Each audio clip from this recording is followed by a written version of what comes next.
Today, Bitcoin slides back to the $87,000 level as we head into the new year. And John D'Agostino of Coinbase discusses the crypto exchange's 2026 Crypto Market Outlook Report. Welcome to CNBC's Crypto World. I'm Talia Kaplan. Major cryptocurrencies in the red on the last trading day of 2025.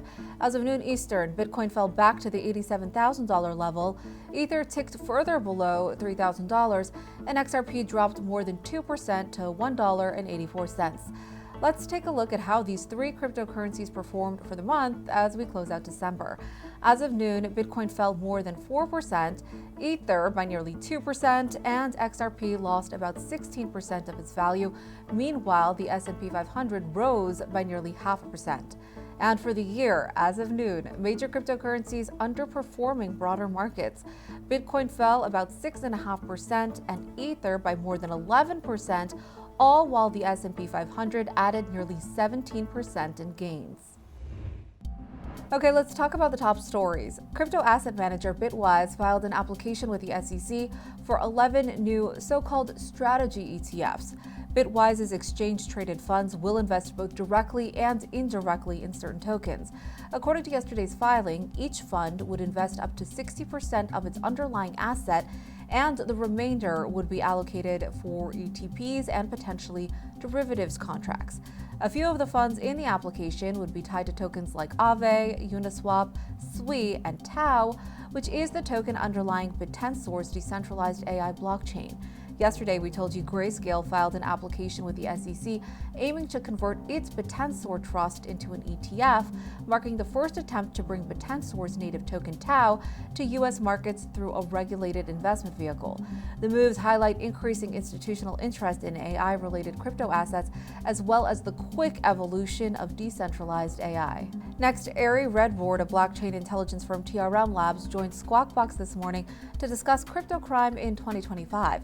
He said that there were about $2.7 billion worth of hacks on cryptocurrency businesses this year, with more than half being attributed to North Korea. Redbord said the hacks were in large part due to an increase in general crypto activity. We've seen a huge year for the digital asset ecosystem. We've seen activity increase by about 50% from last year in the U.S. alone. Bad actors go to where the money is, and that means individual cyber criminals, but it also means nation states like North Korea. Now, earlier this year, crypto exchange Bybit was compromised by North Korean hackers who stole a record $1.5 billion from the company. As for his 2026 crypto crime outlook, Redbord predicts we will likely see an increase next year as it relates to AI-induced crimes tied to digital assets. And last, shares of Trump Media rising after the company announced plans to distribute digital tokens. The parent company of President Trump's Truth Social announced today shareholders would receive one of the new digital tokens per whole share of DJT stock. Token holders would be offered rewards throughout the year, including the possibility of discounts tied to Trump Media products. The new tokens would be issued in partnership with Crypto.com, leveraging its Kronos blockchain. All right, for our main story, Coinbase released its 2026 Crypto Market Outlook Report this month, exploring the key themes for crypto markets in the new year. Those include regulatory progress, as well as market and technology trends. This afternoon, I spoke with John D'Agostino, head of strategy for Coinbase Institutional, all about the key themes outlined in the new report. About 2 weeks ago, Coinbase released its 2026 Crypto Market Outlook Report, noting that key themes for the new year include the macro landscape, tokenization, stablecoins, and regulatory progress. Let's kick things off by talking about regulatory advancements for crypto, because many in the industry were hoping to see a crypto market structure bill become law here in the U.S. before we wrap 2025. That didn't happen, in large part due to the longest government shutdown in U.S. history. Are you optimistic we will see progress on that front in 2026? The short answer is yes. Depending on which prediction market you believe, there's either a positive or negative chance of market structure happening in Q1 and Q2 of 2026. Look, market structure is complicated. Genius Act was not simple. It was transformative, but it dealt with structurally simpler things than market structure bills deal with.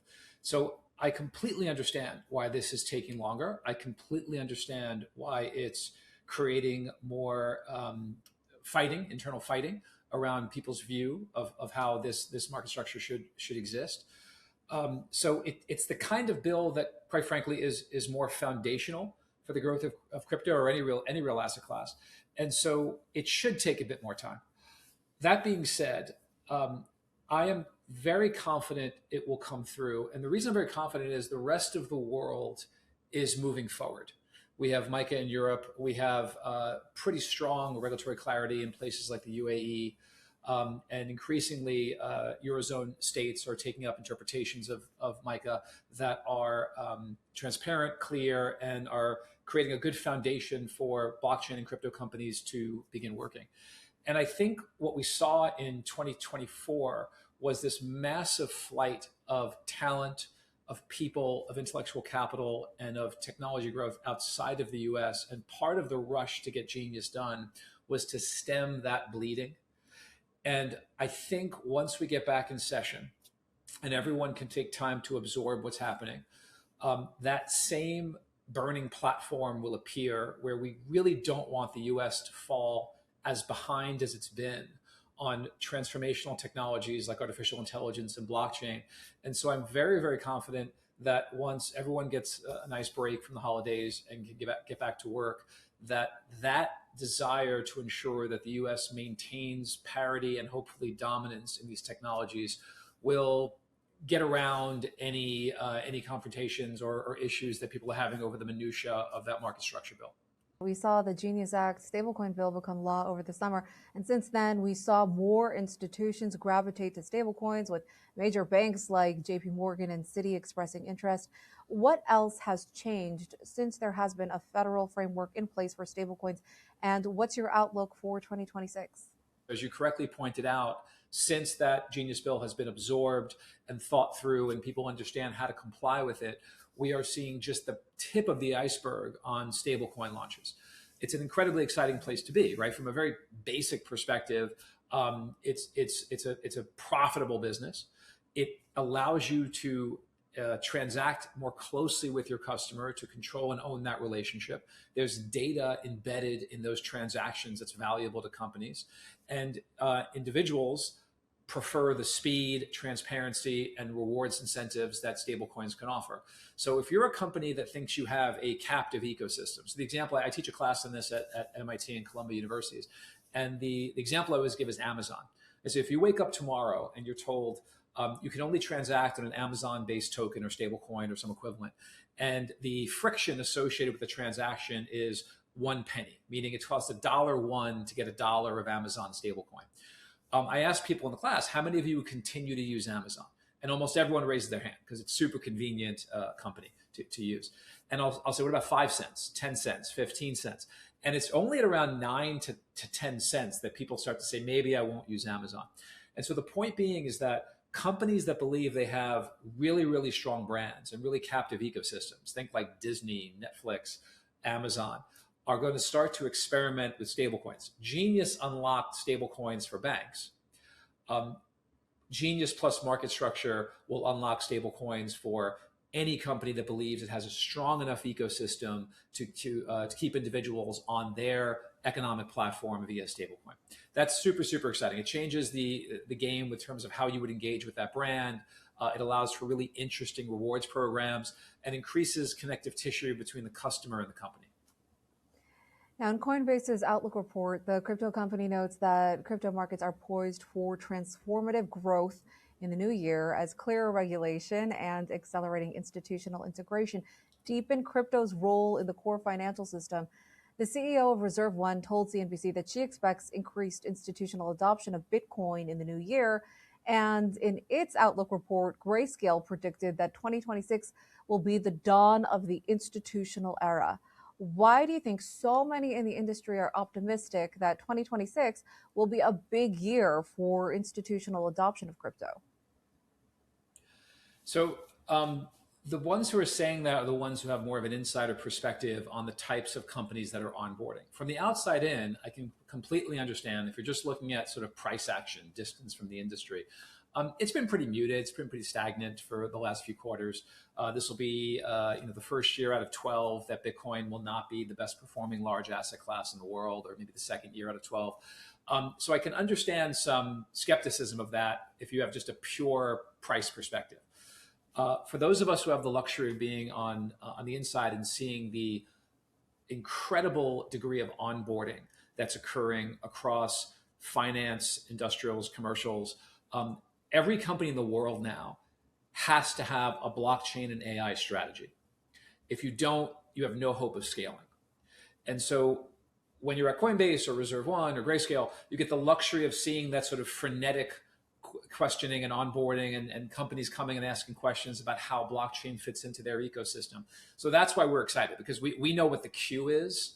And we also understand, despite all the volatility, despite the relatively muted price action, the crypto ETFs, the Bitcoin ETF and others, were the best performing ETFs launched ever in US markets, ever. And they did that, and this is really, really important, Talia, they did that without being able to be proactively sold by the army of investment advisors and brokers that generally sell these products. So it's a really, really important nuance. These were the single best-selling product in the world, and no one was allowed to make a phone call to sell it or advertise it. That's really, really interesting. And so now that unlock is happening, where the rules are being kind of fairer now, where investment advisors can sell these products alongside their other products, it's hard not to be excited about that massive institutional onboarding, because we know that the retail market wants it, because they bought more of it than they ever bought a new ETF launch. And so as that regulatory clarity makes it possible for these brokers to sell it, you'll see more and more of these money center banks bring those products onto their platforms so their brokers can sell these products. Focusing on markets, Coinbase's report notes that the crypto company has a cautiously optimistic outlook as it relates to market trends. The report says that Coinbase believes the U.S. economy remains resilient, with rising labor productivity offering a buffer against slowing headline data. What do you think we can expect when it comes to markets in the new year? That's why I like working for an exchange, because we don't need to make market predictions. We care more about the integrity and the breadth and depth of volume. But I like the way David put that in our report. Everybody has a view as to what happened with crypto post October 10th, whether it was the China tariffs announcement, or whether it was a brief disconnect between money supply growth and Bitcoin price, which historically has been very closely aligned.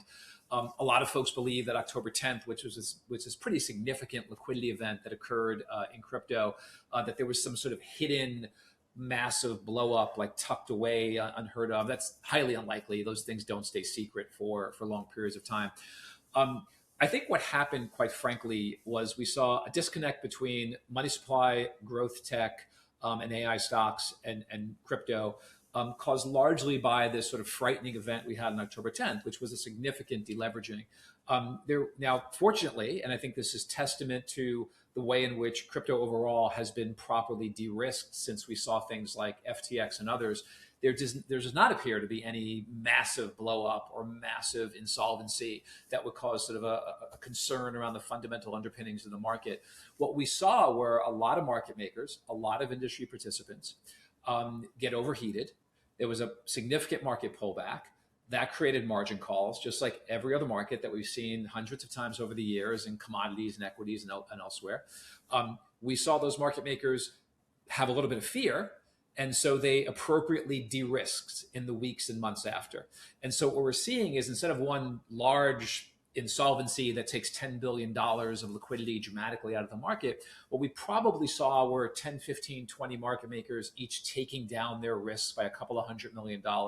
So collectively, you saw a lot of liquidity removed from the system, but it wasn't this violent shock that we had seen before in some of these blow-up scenarios. And so that's why I think we have a cautiously optimistic approach towards the new year. Because again, once everybody can reset their risk parameters, get comfortable that the volume is there, the liquidity is there, the derivatives market continues to grow, and that's really, really useful for these market makers, they can start to scale back in that risk thoughtfully, perhaps slowly, and we can get back up where prices match fundamentals. Because the fundamentals are quite extraordinary, both from a regulatory perspective, institutional adoption perspective. That's all really, really exciting. We've just had a kind of several month disconnect between price action and fundamentals. Okay, that's all for Crypto World today. We'll be back again on Friday after New Year's Day, and we look forward to seeing you then. Happy New Year, everyone.